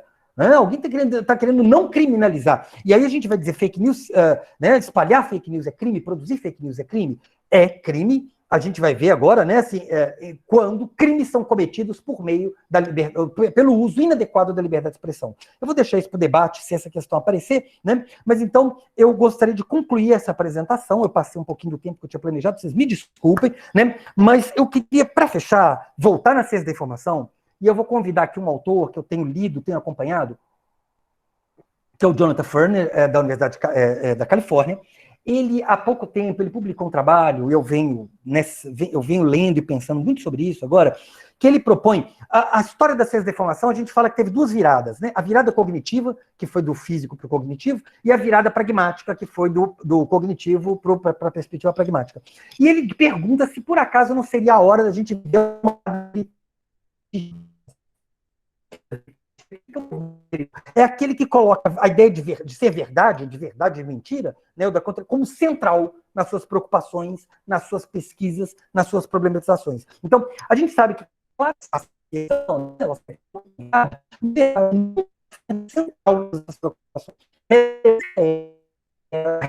precisão, né, exatidão, custo, né? Então a gente sempre teve algumas preocupações, né? Usabilidade, acessibilidade, encontrabilidade, enfim, né? Uma série de questões, mas verdade nunca esteve no centro da nossa agenda. E talvez seja o momento de estar. Né? Então, em que medida a gente... essa minha passagem aqui, né, assim, pela construção do fenômeno da pós-verdade como informação, a gente pode ver que a perspectiva física nos dá um monte de elementos para compreender a pós-verdade. A perspectiva cognitiva nos dá outros. A perspectiva pragmática sociocultural nos dá outros. Mas também a gente talvez precise adaptar alguns conceitos ainda, né? A gente precisa adaptar alguma coisa na ciência da informação, tanto para fazer o diagnóstico, desse fenômeno novo, que é a pós-verdade, mas principalmente para pensar nos produtos, nos serviços, nas intervenções, nas atuações que a gente deve ter num cenário de pós-verdade. Né? Então, a mediação da informação, que é tão central para nós, né? Que tipo de mediação a gente tem que propor agora num contexto de desintermediação da informação, né? Num contexto intencional de desvalorização das estratégias de mediação, das estratégias profissionais de biblioteca, de museu, de jornalismo, de educação, de professor, etc. E aí, com isso, então, né, essa possível virada veritística, né? Não sei se precisaria de uma virada, talvez não precise tanto, mas a gente, de alguma maneira, realocar o repensar a agenda de pesquisa e colocar no centro dela, nos próximos anos, a questão, né, assim, de valores que não são muito caros, né, democracia, paz, inclusão, diversidade, né, mas que todos eles estão sendo ameaçados agora por uma dinâmica de disseminação massiva de mentiras, de informação falsa. Então a gente poderia dizer, o fenômeno da pós-verdade nos coloca novas condições de produção, organização, apropriação, utilização da informação. Então é central que a gente, assim, é urgente que a gente consiga promover pesquisas, que a gente faça diagnósticos do que está acontecendo, para que a gente possa propor maneiras de formar nossos profissionais, de formar nossos estudantes, e inclusive de ajudar a sociedade a tomar decisões em relação a esse fenômeno. Eu, já que agradeço a todos pela atenção, por terem escutado, peço perdão um pouco pelo tempo, eu passo a palavra para a Marta, para a gente passar então para as perguntas. Obrigada, Casal. Obrigada por compartilhar um pouquinho desse tema tão importante para a área de ciência da informação, né? Nós realmente precisamos discutir mais essa questão e aí você traz para nós aí tudo que está envolvido, tudo que envolve a questão da pós-verdade e, claro, sem dúvida nenhuma, extremamente importante para o campo avançar as discussões, as reflexões sobre isso. Eu vou abrir aqui para o pessoal se inscrever no chat para fazer as perguntas, e, claro, se a pessoa quiser fazer a pergunta, é só abrir a câmera e o microfone, pode falar. Se quiser que eu fale, eu posso falar também, não tem problema. Às vezes o pessoal tem algum problema com o microfone, eu posso, estou à disposição. Nós começamos aqui com a Sônia. A Sônia já lá atrás fez duas perguntas aqui. Sônia, você quer falar? Quer que eu fale? Não, quero sim. Se você puder me dar a oportunidade de falar, acho que claro, fica mais interessante. Perguntar. Obrigada, Marta. Carlos Alberto, o assunto é muito interessante. Na verdade, a pergunta que eu fiz é dizendo se há a possibilidade de um controle. Mas a gente sabe que quanto mais a pessoa estiver fechada na própria bolha, menos informação diferenciada daquilo ela vai estar aberta a incorporar no próprio repertório. Nós, como o americano médio, nós temos pouca educação, na verdade, né? Então, essa possibilidade de aceitar qualquer notícia como informação verdadeira, ela cabe muito no cotidiano das pessoas. A pergunta que eu fiz é se uma regulamentação no algoritmo pode, de fato, de alguma maneira regular isso, mas a ideia não é essa, porque aí a gente teria censura, né? Esse controle que eu digo é no sentido de que você possa, na própria divulgação da notícia, oferecer elementos de checagem. Porque o que a gente tem hoje é só uma replicação, né? Uma divulgação desenfreada de qualquer conteúdo. A ciência da informação, ela tem condição de divulgar o conteúdo verdadeiro. Então, que diferença a gente poderia ter da informação custodiada, que é o papel aventado para a ciência da informação, para ela mesma, dessa imensa quantidade de informação que existe por aí. Ou seja, qual é o limiar em que a gente consegue estar na ciência da informação e que isso não fica sendo terra de ninguém como é hoje? Que papel você vê para a ciência da informação hoje, nesse contexto? Sônia, perfeito, agradeço muito. Acho que, Marta, eu vou tomar a liberdade de já responder em vez de esperar a próxima, porque, Sônia, me parece que você tocou... Pode, né? Sônia, você tocou, assim, em pelo menos 3 aspectos centrais dessa discussão, que eu queria aproveitar aqui, então, a sua contribuição. Primeiro, assim, quando você... A questão do controle, de fato, a gente tem que tomar muito cuidado com isso, porque a liberdade de expressão, ela é fundamental para uma sociedade democrática, né? Então, nós precisamos, de fato, que as pessoas possam ter a liberdade de se oporem a um regime político, a um governante, né, a um profissional, enfim, né, as pessoas terem a opinião delas.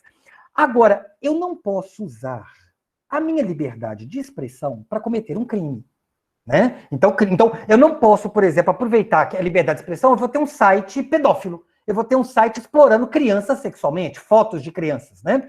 Ou eu não posso. Então, por exemplo, eu posso ter uma opinião de que o judiciário brasileiro é ineficiente, ou o executivo, ou o legislativo. Eu não posso usar a minha liberdade de expressão para dizer para as pessoas assim: vamos estuprar a filha do ministro. Vamos colocar fogo no prédio do Supremo Tribunal Federal. Isso é um crime, né? Então, eu não posso incitar as pessoas à prática de crime, eu não posso acusar alguém de um crime, a não ser que essa pessoa tenha cometido o crime de fato, né? Então, existe uma fronteira, assim, complicada, né, que a gente precisa trabalhar, mas então, e aí o problema é que muitas pessoas aproveitam a necessidade de controle para exercerem também controle ideológico. Então, para exercerem censura. Então, a gente precisa trabalhar muito bem em cima desses critérios. E quando você pergunta, né, a regulamentação, você usou uma expressão muito interessante que você disse assim, regulamentação no algoritmo, né? Então, a gente tem visto que as próprias plataformas de redes sociais estão desenvolvendo critérios para detectar mentiras. O Facebook, o Twitter, o Instagram, eles estão fazendo isso, né? Vocês vão se lembrar, alguns dias atrás, o Twitter e o Facebook bloquearam conteúdos do presidente da República. O presidente da República teve que ser bloqueado, né? Porque estava compartilhando mentira, né? E, na verdade, eles estão fazendo isso, por enquanto, só com a pandemia. Assuntos propriamente políticos, econômicos, não tem a mesma incidência. Tem um lado nesse processo interessante, tal, que é essa percepção de um caráter nocivo das plataformas, ou dessa democracia que é um pouco falsa, mas a gente precisa pensar assim, quem é que vai ter o poder de determinar verdade ou mentira? Esse poder vai ficar na mão da plataforma? Vai ficar na mão do Facebook, do Zuckerberg? Vai ficar na mão do Twitter, né? E aí é complicado que a sociedade brasileira, a sociedade uruguaia, a sociedade argentina está dando para uma ferramenta sediada lá nos Estados Unidos o poder de determinar o que é verdade ou não para nós. Então, a gente precisa fazer com que a discussão sobre isso, o controle disso tem que ser público, não pode ser privado. Do mesmo jeito, então, que a biblioteca, né, os arquivos, historicamente, eles estão ligados ao interesse público e não a interesses privados, a gente precisa também que a Ciência da Informação participe, mas a gente precisa da construção de uma instância informacional de interesse público, construída socialmente, para atuar nesse processo, né? Então, alguns pesquisadores vêm trabalhando já numa perspectiva que, no fundo, a Ciência da Informação sempre fez, né? Que é a certificação de informação. Do mesmo jeito que a gente certifica um periódico científico, a gente fala assim, esse periódico é A1, esse aqui é A2, esse daqui é C. A gente não faz isso, né? A gente faz isso a partir de certos instrumentos. Então, se a gente pode desenvolver instrumentos para isso, a gente também pode pensar em outros tipos de instrumentos, pensando agora nesse critério de verdade ou mentira, né? Então, alguém pode até espalhar por aí, então, que o vírus, que os caixões estão vazios. Mas, olha, essa informação não tem certificação. Agora, essa daqui que diz o número de mortes, tem pesquisa científica nisso, tem a Secretaria de Saúde Estadual, tem não sei o quê, né? Assim, então, tem elementos que certificam, como se a gente dissesse, essa informação aqui sobre a saúde é A1, essa daqui é C, ou nem C ela é, enfim, né? Ela está num outro patamar. Então, a gente precisa pensar nisso, né? E eu vou associar com isso, quando você disse assim, você falou da pouca educação, né? Da pouca instrução, né? Tem um fenômeno, eu não falei dele, mas ele está diretamente associado, né? Na verdade, gente, são tantos fenômenos que a gente vai, toda hora que a gente lê um autor, uma pesquisa nova, a gente acrescenta coisas, né? É o fenômeno do anti-intelectualismo. O que é o anti-intelectualismo, né? É um conjunto de posturas, de ideias, que vem colocando essa ideia de que o pesquisador, a pessoa que usa a razão, a pessoa que fala corretamente, ela está errada, ela está te manipulando, né? Então a gente tem dois agentes que atuam nisso assim muito fortemente. Um deles é a própria indústria cultural, né? Então a gente tem muitos filmes, por exemplo, né, esses filmes hollywoodianos aí, famosos, né, que estão lotando as salas de cinema e tal, essas comedinhas e tal, que nelas, a pessoa que estuda, a pessoa que lê, ela é sempre chata, ela é sempre desinteressante, tediosa, monótona, né? Ela é secundária. Quem é o protagonista, né? É o rapazinho marombado, né? É a patricinha, ela toda maravilhosa. Essas pessoas é que são divertidas, é que são alegres, né? Inclusive, quando elas estão fazendo uma prova, elas estão assistindo uma aula chata, elas conseguem resolver tudo só com a cabeça dela, sem precisar ler, né? Então a gente tem isso, né? O Pierre Bourdieu tem uma expressão maravilhosa, que ele diz assim, a indústria cultural atua como uma espécie de conta-gota simbólico. Quer dizer, cada filme que eu vejo na sessão da tarde, cada filme que eu vejo a série na Netflix, né? Isso tudo vai construindo um imaginário que legal é não estudar, legal é não ler livro, legal é compartilhar meme, né? Legal é se pautar pelos memes. Tem um outro fator associado a isso, né, que eu queria explorar aqui, que é a disseminação, a proliferação contemporânea de teorias conspiratórias. Né, a gente tem visto isso acontecer, a gente tem visto isso acontecer com muita força. Né, nós temos, inclusive, um astrólogo brasileiro famoso, né, que vive nos Estados Unidos, que dá cursos para libertar os seus discípulos das teorias, das conspirações armadas pela ONU, que é comunista, né, pela ONS, pela Unesco, pelas universidades todas do mundo, pelos doutores todos do mundo. Né? Então, o que o Olavo de Carvalho faz com os seus fiéis? Ele fala o seguinte, olha, você quer ser mais inteligente que todos os doutores do mundo? Eu vou te ajudar. Você vai fazer o meu curso, você vai perceber que todo mundo é dominado, menos você. Você vai ser mais inteligente que todos. Então, a pessoa se sente extremamente empoderada, a pessoa se sente importante, ela embarca nessa, né? E aí ela começa a dizer, tá vendo? Isso tudo é mentira, eu é que sei a verdade, né? Eu é que sou o dono da verdade. Então, veja que são todas ações, né, que estão ajudando, que estão colaborando para o fortalecimento tanto do fenômeno da pós-verdade, né, da maior disseminação de fake news, como também da proliferação de perspectivas antidemocráticas, de perspectivas fascistas, de perspectivas calcadas, não na razão, mas na emoção. E num tipo muito particular de emoção, o ódio e o ressentimento. Não sei, Sônia, eu acho que eu te respondi parcialmente, assim, né? Acho que as suas questões são extremamente pertinentes, né? E elas abrem, na verdade, eu acho que nós temos uma área que está ainda correndo atrás de algumas dessas respostas. Obrigada, professor. O assunto é que, na verdade, é muito interessante. As suas colocações, elas vão sempre colocando, abrindo outras possibilidades. Obrigada pela sua palestra. Eu que agradeço. Obrigada, Sônia. Obrigada, casal, pela resposta. Nós temos o Rafael D'Alessandro. Ele também tem uma pergunta. Rafael, você quer falar? Quer que eu fale?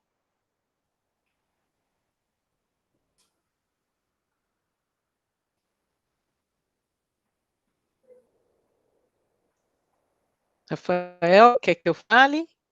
Eu vou falar porque, como ele não se pronunciou, né? Ele diz assim, olha, casal, boa tarde, tenho me deparado na literatura internacional sobre fake news com o termo echo chamber.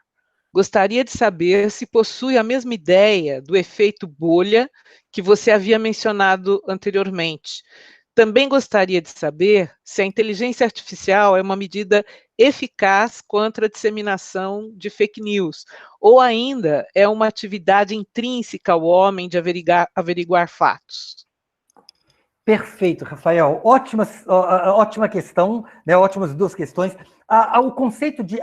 eu tenho visto traduções em português por câmara de eco. Né? Sim, a ideia é exatamente a mesma. Né? Às vezes, quando um pesquisador ele dá um nome para uma coisa... Então, por exemplo, sociedade do desconhecimento e sociedade da ignorância.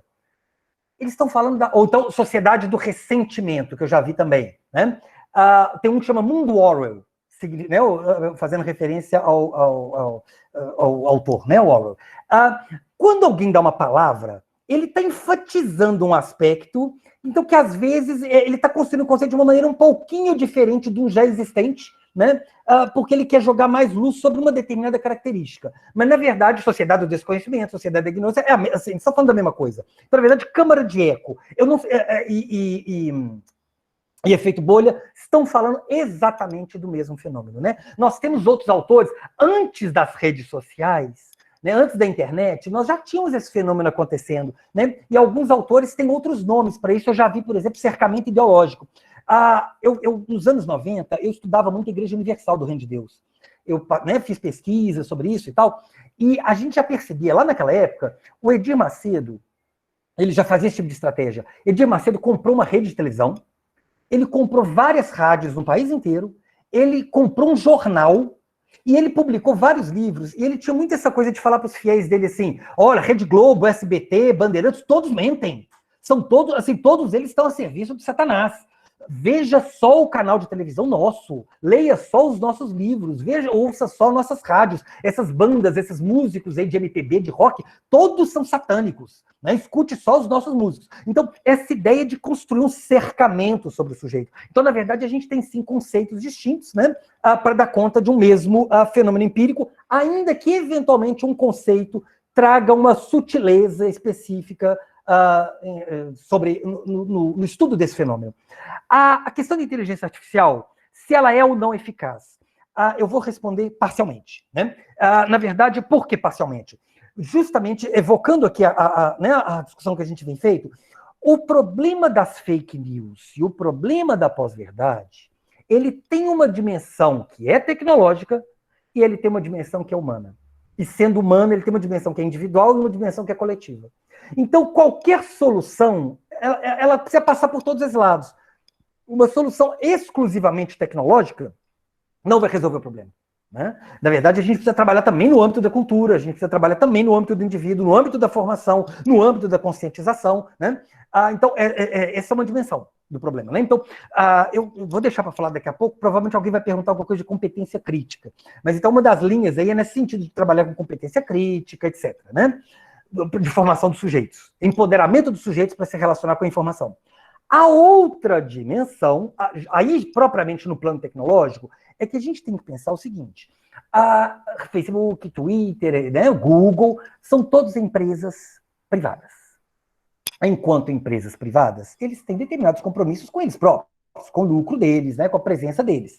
Então, a gente precisa pensar em estratégias, em serviços, em ferramentas públicas para atuar junto aos fluxos de informação, né? Para atuar junto à certificação da informação, para atuar junto à checagem, a serviço de checagem de veracidade da informação, né? Então, nós não podemos atribuir apenas a empresas privadas, né, o poder, a responsabilidade, o direito, né, de atuar frente a esse cenário. Então, a gente pode cobrar deles, sim, certos limites, você vai fazer seu serviço, mas isso aqui, né, do mesmo jeito. Então, a gente sabe, por exemplo, né, o Google na Europa, ele foi obrigado a considerar certos aspectos de direito autoral. Então, aqui no Brasil, às vezes a gente faz uma busca, você tem um resultado, recupera um resultado, na Europa você não recupera esse resultado. Aí você pede para alguém lá na Europa, né, assim, entra no Google, digita tal coisa, a pessoa digita e o resultado não aparece aquele, porque o Google de lá não tem autorização para dar aquilo por conta da lei de direitos autorais, né? Ou, por exemplo, então, quando o Google, o WhatsApp, enfim, né, o WhatsApp ele é obrigado a dizer quem foram as empresas contratadas para disseminar em massa informação falsa para prejudicar o resultado da eleição em 2018, que a gente sabe que aconteceu. Todo mundo sabe que aconteceu, tem evidência disso. Por algum motivo, o judiciário não quis investigar isso na época, né? E agora talvez exista um movimento de alguma maneira, o TSE ir atrás disso, né? Mas então, do mesmo jeito que uma empresa dessas, quando é capturada uma rede de pedofilia, ela é obrigada, por exemplo, a ceder os IPs, né, para que a polícia possa ir atrás dos pedófilos, prender os pedófilos.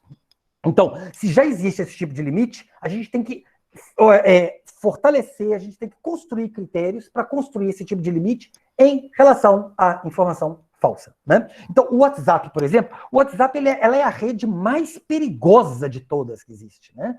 Porque eu posto, né? Alguém posta no Twitter, no Facebook, aquilo fica público em algum lugar, que pode ser denunciado, que pode ser questionado. O WhatsApp ele é subterrâneo, né? A gente tem muitos estudos mostrando isso. O WhatsApp, alguém dispara 200, 500, 1000, 5000, eu não sei quem disparou, eu não sei quem pagou, eu não sei para quem foi, eu não tenho nem como descobrir essas coisas, a não ser, claro, que a empresa seja obrigada a abrir esses dados, né? Como em alguns processos judiciais ela tem sido. Então, a gente precisa, a inteligência artificial, com certeza, Rafael, ela é parceira desse processo, mas a resposta não estará apenas nas mãos dela. Obrigada, Casal. Obrigada, Rafael. Nós temos uma outra pergunta aqui, que é o Rodrigo Paulo que colocou. Rodrigo, você quer falar? Quer perguntar? Quer que eu fale?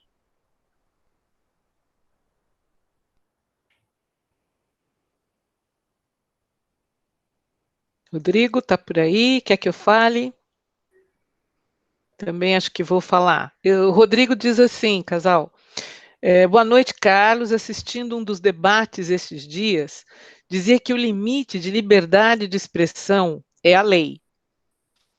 Nesta perspectiva, a lei e o desenvolvimento da competência em informação não daria conta destes problemas trazidos com a pós-verdade? Perfeito. Desculpa, Marta, eu caí bem na hora, fui apertar o botão e caí.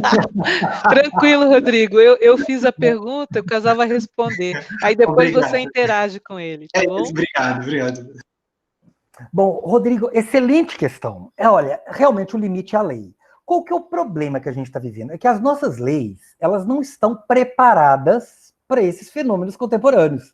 A questão é essa, quer dizer, né? Você fala, a lei, as leis, elas têm, né, elas têm uma data, elas foram construídas num determinado contexto, não prevendo a existência ou a ocorrência de determinados processos, de determinados fenômenos, né? Então, a gente tem muitos estudos, inclusive a União Europeia, há 3 anos, em 2017, a União Europeia fez uma sistematização, uma tipologia das fake news.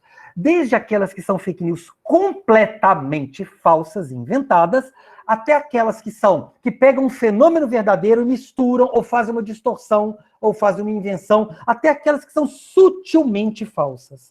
Então, o que a gente precisa, né, é trabalhar nessa perspectiva para identificar e pensar, inclusive, assim, nas punições ou no tipo de criminalização que a gente pode fazer em relação a cada uma delas. Então a gente poderia dizer, na verdade, o seguinte: os crimes se sofistificam, né? Eles vão ficando mais sofisticados. E aí a lei precisa correr atrás, né? A lei precisa também ficar mais sofisticada para capturar essas coisas. Por isso é que é muito importante a atuação nossa, né, do campo da informação, nessas instâncias jurídicas, nessas instâncias legislativas, né, de formulação de políticas, de formulação das leis, né, de formulação dos instrumentos de controle em relação a isso, né? Então, a gente tem, eu vou dar um pequeno exemplo, a nossa lei a lei de imprensa, por exemplo, é lá de décadas atrás, né? E então você tem propostas de reformulação, mas elas ainda não aconteceram, né? A gente tem a discussão complicadíssima do marco regulatório da internet, né? A lei de acesso à informação, que foi uma conquista tão forte, a gente tem agora um governo que está contrariando a lei de acesso à informação, né? As pessoas estão acompanhando, a nossa série está estudando isso muito, né? Então, as informações, quando elas desagradam o atual ocupante da presidência da República, ele tira simplesmente, né? O número de, todo mundo acompanhou, né? O número de mortos está sendo desfavorável ao meu governo, tira o número de mortos do site, não informa mais para as pessoas quantos estão morrendo de Covid, né? Vocês estão vendo agora, por exemplo, um fenômeno gravíssimo, o Diário Oficial da União, que é um instrumento de registro dos atos governamentais, está sendo usado para apagar crimes ou irregularidades cometidas. Então, eu demito o ministro, depois que o ministro aproveitou a prerrogativa de ministro para entrar no outro país, e aí, na hora que eu começo a ser, isso fica claro, esse ato suspeito, eu vou lá e uso o Diário Oficial da União para limpar a minha ação, né? Para lavar o meu ato administrativo. Isso é de uma gravidade gigantesca, né? Então, de fato, nós precisamos, assim, a questão do marco regulatório, a questão das leis, né? Não é à toa que política de informação é uma área que vem crescendo bastante no nosso campo, né? Por conta dessas responsabilidades que estão sendo colocadas, né? Eu e vários outros que estão, né, aqui agora assistindo, que estão participando, muitas vezes as pessoas nos perguntam as coisas sobre isso, né? Então a gente precisa ter resposta, a gente precisa, a nossa área precisa produzir conhecimento nessa direção, né? E aí você falou de competência informacional, eu vou aproveitar para mencionar então de uma vez, né? Eu deixei de propósito de fora da minha fala. me parece assim que, além de política de informação, que é extremamente importante, né, competência em informação é fundamental hoje, né? O que em outros países às vezes chama de alfabetização informacional, literacia informacional, né? Aqui no Brasil, competência é o termo mais utilizado, vem sendo o termo mais utilizado, né?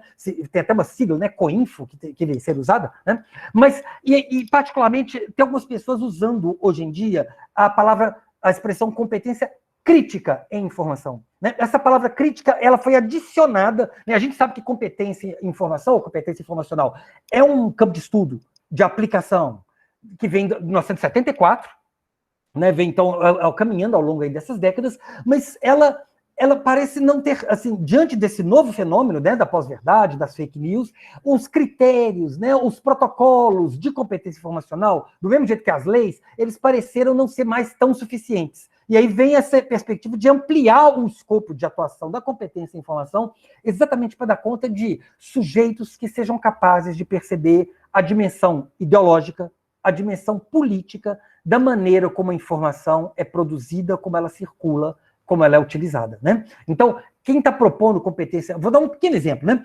As pessoas precisam saber da lógica de funcionamento das redes sociais. As pessoas precisam saber que existe efeito bolha, ou câmara de eco, né, para usar a contribuição do Rafael. Né? Então, quando eu estou aqui no meu Facebook, no WhatsApp, eu preciso saber, eu preciso ter conhecimento, ele funciona assim. Olha, eu sou terraplanista, eu só vejo terraplanista, não quer dizer que só tem terraplanista no mundo, não. Né? Tem gente que não é terraplanista e eu não estou recebendo essas notícias. Né? Então, a gente precisa, de alguma maneira, empoderar as pessoas, né, e despertar nelas. Então, primeiro, assim, consciência dos mecanismos, consciência da lógica de funcionamento do motor de busca das redes sociais e, por outro lado, também, responsabilização das pessoas, autocrítica. Né? Quer dizer, eu preciso... essa coisa que muita gente diz assim, eu não sabia, eu só compartilhei. Não é só compartilhei, não. Compartilhou informação falsa. Tem gente morrendo de coronavírus e você está ajudando, né, com esse tipo de coisa. Né? Tem políticos corruptos sendo eleitos e você está ajudando, compartilhando informação falsa sobre esse político ou sobre os inimigos dele. Né? Então, é preciso, sim, responsabilizar as pessoas pelas práticas informacionais delas. É preciso empoderá-las para um aumento da capacidade crítica reflexiva sobre as próprias ações e junto com isso, responsabilizá-las. Rodrigo, quer falar alguma coisa? Fica à vontade. Não, só agradecer, Marta e Carlos, né, que deu a palestra, pela fala. Eu já tinha ouvido esse termo pós-verdade, mas não tinha me aprofundado, então achei bem interessante te ouvir, ainda mais fazendo embasamento teórico com a nossa área, né, que a gente, essas épocas de grandes debates aí, a gente tem ouvido bastante esses termos, ainda mais o pessoal da comunicação, do direito, então foi bem interessante ouvir você falando, trazendo para as teorias da nossa área, e é isso. Muito obrigado pela palestra. Obrigada, Rodrigo. Obrigada, casal. A Sônia fez uma nova pergunta. Fala, Sônia.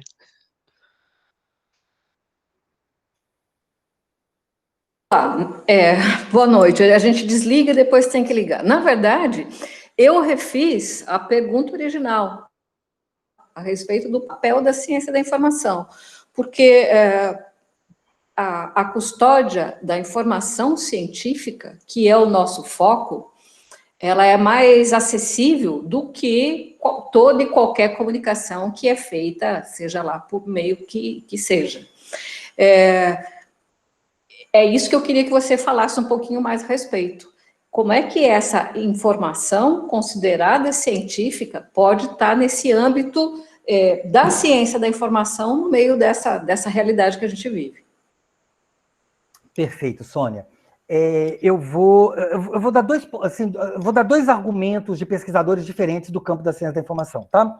O primeiro deles é o seguinte: as pessoas que estudam a comunicação científica, né, o pessoal do GT7 da ANSIB, a gente diz assim, né, eles estudam tanto o fluxo de informação científica, né, ou a comunicação científica dentro da comunidade científica. Então, como é que a gente usa, como é que a gente usa os eventos, os anais de evento, as teses, os artigos de periódicos, os livros, etc. Né, o papel de cada um deles, né, para fazer o conhecimento circular com mais velocidade, com mais conteúdo, com mais exatidão, etc, etc. Né? Então, tem todo um campo de estudo sobre isso. E tem um outro campo de estudos, que é o fluxo da informação da comunidade científica para o restante da sociedade. né? E exatamente essa parte é que muitas vezes ela é um pouco menos estudada, ela é menos privilegiada, né? E aí a gente tem um problema muito sério, que muitas vezes a avaliação da produção científica, a avaliação das instituições científicas, ela leva muito em conta a publicação em periódicos, a presença nos congressos, isso é muito valorizado, e aquelas ações nossas junto à sociedade, né, a extensão universitária e tudo mais, ela muitas vezes tem um valor menor, ela é menos importante, ela é menos valorizada, né? Então, me parece que uma das soluções nesse sentido, quando você falou do papel da ciência da informação, é exatamente esse, né? A gente não vai conseguir competir com o youtuber famosinho, né? A gente não vai conseguir competir com o jogador de futebol, com o cantor, né? Com essas pessoas que têm milhões de seguidores aí, fala, né? Mas, então a gente não tem que virar youtuber. Mas a gente precisa, de alguma maneira, né, produzir conhecimentos que quebrem um pouco o hermetismo do ambiente científico, né? A gente precisa pensar em ferramentas, em outros modelos, né? Não é à toa que, recentemente, a plataforma Lattes, por exemplo, abriu um campo de divulgação científica, né? De alguma maneira, então a gente precisa pensar em políticas para valorizar isso e também, junto com isso, atuar frente às pessoas, né? Para que elas percebam que uma coisa é entretenimento, né? Uma coisa é o gosto delas, é a diversão delas, outra é o conhecimento científico sério, é o conhecimento histórico sério, né? Então a gente tem, por exemplo, né? Eu vou dar mencionar um aqui. A gente tem um serviço agora muito complicado, muito grave no Brasil, que é um grupo chamado Brasil Paralelo, que está reescrevendo a história do Brasil, com videozinhos no YouTube engraçadinhos, bonitinhos e tal, mas distorcendo um monte de fatos científicos, né? Distorcendo um monte de eventos para agradar um determinado grupo político brasileiro, né? E eles alcançam uma audiência, né, muito maior. Então, as pessoas acham muito melhor aprender história por um site engraçadinho do que nas aulas de história, do que nos livros de história, no conhecimento consolidado de história, né? Então, nesse sentido, eu queria destacar os autores, né, os pesquisadores que vêm trabalhando com essa perspectiva de levar ou privilegiar essa dimensão do contato do conhecimento científico com a sociedade. E um segundo que eu queria chamar a atenção é um grupo de pesquisadores da ciência da informação que tem defendido muito fortemente a ideia de que um dos pilares da ciência da informação deve ser a busca pela diversidade, a busca pela multiplicidade, né? O que significa isso? Né? Então, nós sabemos, por exemplo, que a circulação de filme, de cinema no mundo, ela é muito concentrada, né? A gente vai para uma sala de cinema, né? A gente vai para um lugar que tem 7 salas de cinema, e as 7 estão tomadas por Vingadores, por Homem de Ferro, enfim, né? Por filmes de Hollywood, né? E aí, que chance eu tenho de ver um filme da África, de ver um filme da Ásia, né? Então, do mesmo jeito que tem essa ideia, né, da indústria do cinema, da literatura, né? Nós deveríamos atuar não para fortalecer a circulação daqueles produtos culturais que já são hegemônicos, que a própria indústria faz eles circularem, mas justamente atuar de uma maneira paralela, de uma maneira diferente, para fortalecer ou para dar visibilidade à literatura, à cultura, ao cinema, à música, daquilo que está fora do mainstream, né? Então, veja bem, a ciência da informação ela precisa diagnosticar realidades que ela vê que são problemáticas, né, e pensar em estratégias de combate a isso, né? Por isso, eu vou mais uma vez dizer assim, a gente precisa estar sintonizado àqueles valores que a Unesco propõe para o campo da comunicação, da educação e da informação, que são justamente democracia, cultura da paz, inclusão, diversidade, né, e agora, verdade.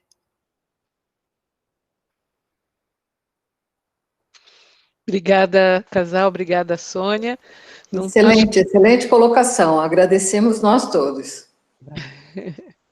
Bom, acho que não temos mais ninguém. Mais alguém quer fazer uma pergunta ou comentar?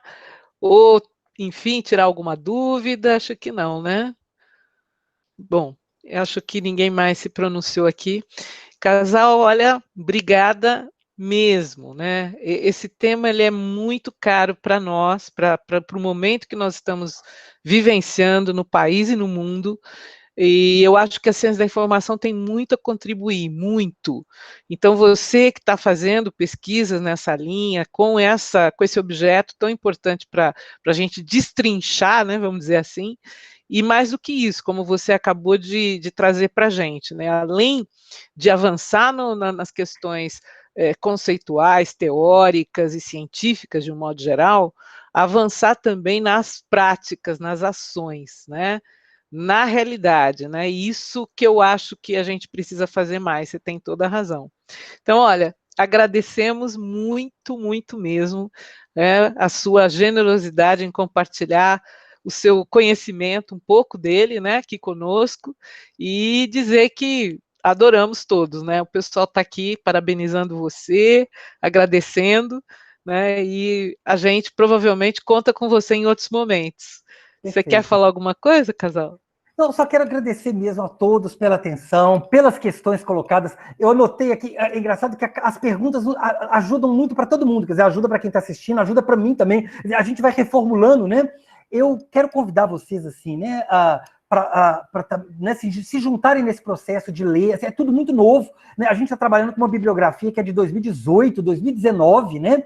Os fatos, às vezes, eles ainda estão um pouco desorganizados, né? Mas, assim, eu acho que sem desmerecer todas as áreas do nosso campo, né? Gestão, organização, usuários, estudos métricos, são todos importantes, mas me parece que a gente está com uma agenda agora, que na verdade ela não é nem, ela não está em contraposição. Acho que todo mundo, quem estuda gestão também precisa estudar pós-verdade, né? Quem estuda usuários também precisa estudar pós-verdade, quem estuda representação, né? Então, acho que a gente está com um problema que está na nossa cara.